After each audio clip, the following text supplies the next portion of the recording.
So Marty, who are your biggest influences and why?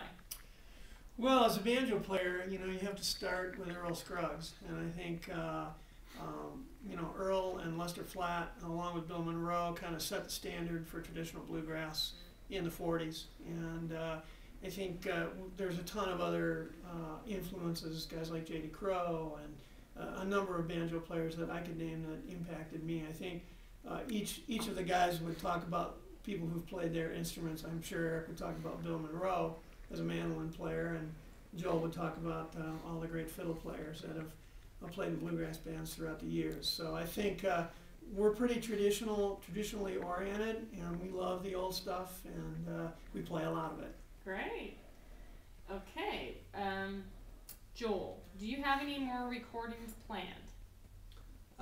We talked about doing another recording. We've got a live recording and a studio CD, both that we have. And at some point, yeah, we do, but we don't have a date set or a place that we're going to do it. I think in the next year or so, we're going to get on that. Good to know. Yeah. Okay. Eric, what is this process like when you're doing this recording? That's kind of an interesting question, and we don't have a recording of the current five-piece band. The three of us have been together a long time in the band, but we do want to get that done quickly. But the process kind of goes, we get together songs that we really enjoy doing, and we've done some original tunes in the past.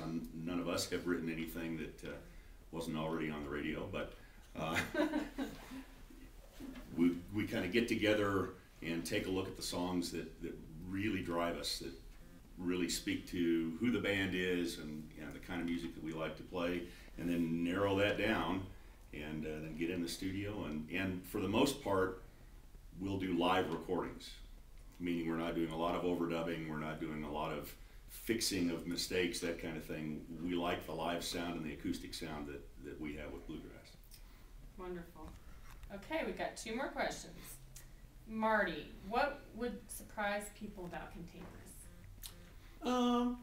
Probably the fact that none of us has ever been in prison. We joke around a lot. We're actually pretty good guys, and we all are responsible people and have real jobs. So even though if you heard us on stage and heard our banter, you might wonder about that.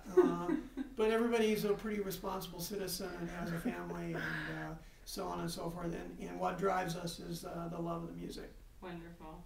Okay, one last question. Where is your next gig? Maybe Joel, you can answer that. Where's the next gig?